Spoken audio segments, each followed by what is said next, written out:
Hello बच्चों, स्वागत है आपका मेरी यूट्यूब चैनल पे। आज हम शिक्षा निदेशालय द्वारा दी गई क्लास 7 के वर्कशीट 19 डिस्कस करेंगे, जिसका सब्जेक्ट है सामाजिक विज्ञान भूगोल और डेट इस वर्कशीट की 4 दिसंबर 2020। यहाँ पर आप अपना नाम लिखेंगे बच्चों, यहाँ पर आप अपने कक्षा अध्यापक का नाम लिखेंगे।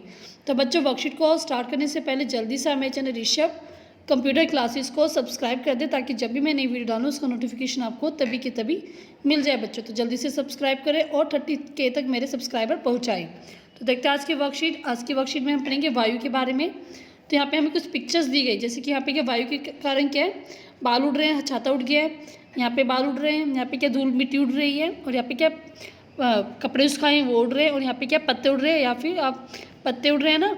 तो ये क्या है, आप देखते हैं इसमें क्या आपने ऐसा कुछ देखा या महसूस किया है, ये सब पवन के कारण होता है। तो जो कभी सभी पिक्चर्स दिखाई गई, सभी इनमें से कुछ ना कुछ आपके साथ भी हुआ होगा कभी। तो ये सभी किसके कारण होता है बच्चों? पवन के कारण होता है। तो आज हम इस वर्कशीट में पवन ही पढ़ेंगे। तो पवन क्या होता है?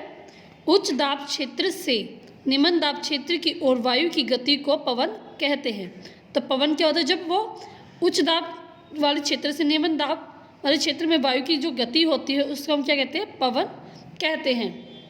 ठीक है। पवन मंद गति और तेज गति से चलते। पवन दो तरीके से चलती, तेज गति से भी चल सकती है और धीरे गति से भी चल सकती है। अतिरिक्त तेज पवनें हल्की चीज़ों को उठा ले जाती हैं।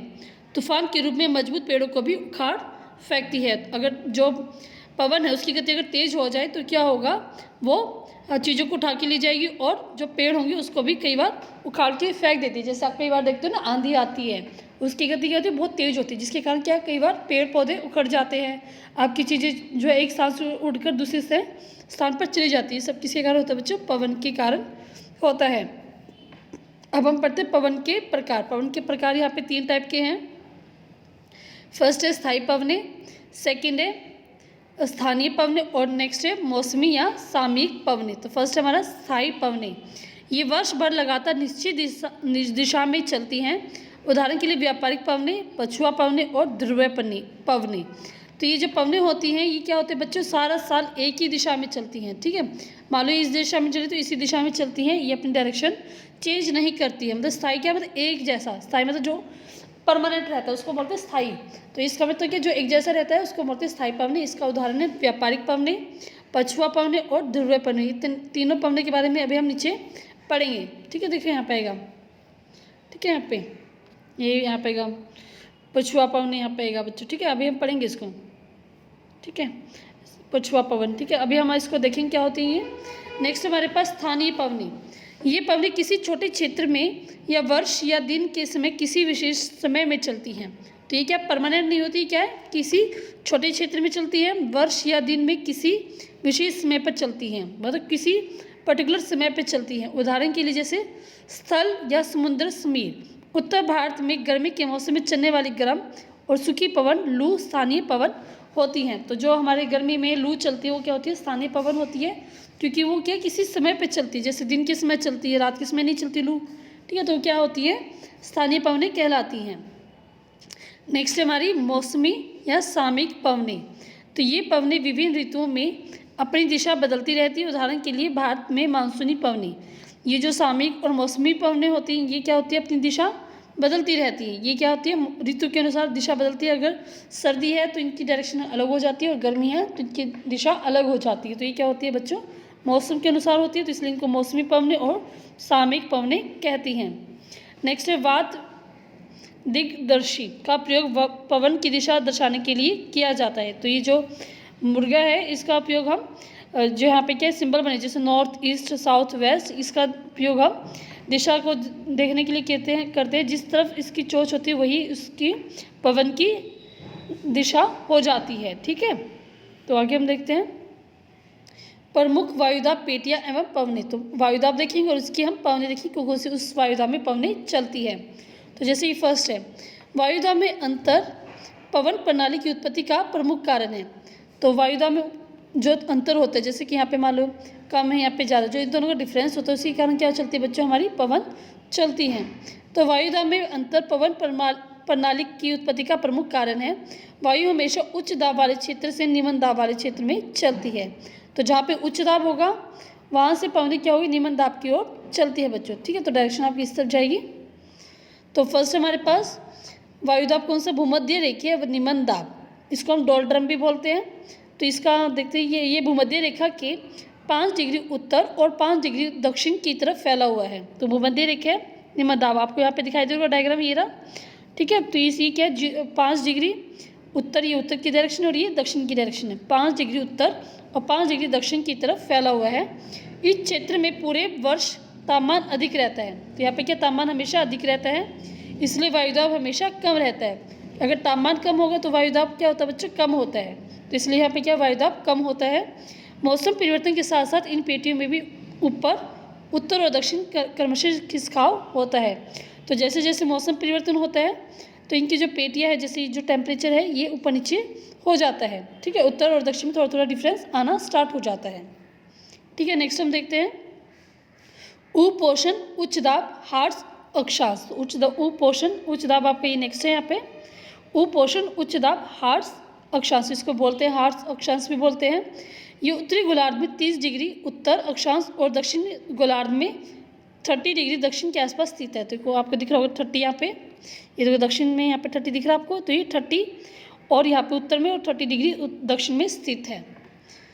अधिक तापमान रहते हुए भी यहाँ पर उच्च वायुदाब पाया जाता है। अब क्या यहाँ पे तापमान तो अधिक होता है लेकिन जो है वायुदाब भी उच्च होता है। देखते क्यों होता है, भूमध्य रेखा पट्टी पर उठने वाली वायु ध्रुवों की ओर बहने लगती है। क्योंकि जो भूमध्य रेखा से जो हवा बहती है वो क्या होती है बच्चों, ध्रुवों की तरह बहने लग जाती है। ध्रुव, ये क्या लास्ट में हमारे पास ध्रुव है, ठीक है। तो ये ध्रुवों की तरह बहने लग जाती है और ध्रुवों पे क्या होता है बच्चों, उच्च दाब होता है। तो इसलिए क्या होता है यहाँ पे भी तापमान अधिक होने के बावजूद भी उच्च दाब पाया जाता है।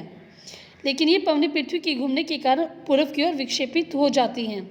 ठंडा होने के कारण वायु उतरने लगती है, इस तरह उच्च वायुदाब क्षेत्र बन जाते हैं। तो क्या ये ठंडी हो जाती है पवन, तो नीचे उतरती है। नीचे उतरने के कारण मतलब क्या कि यहाँ पे उच्च दाब पाया जाता है। यहाँ से जो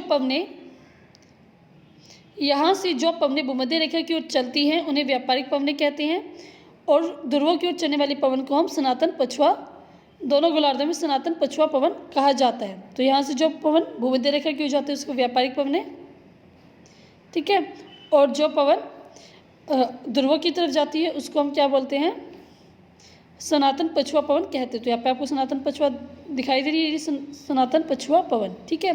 तो ये क्या ध्रुवों की तरफ जा रही है, ठीक है। तो ध्रुवों की तरफ जा रही है तो इसको बोलते हैं सनातन पछुआ पवन।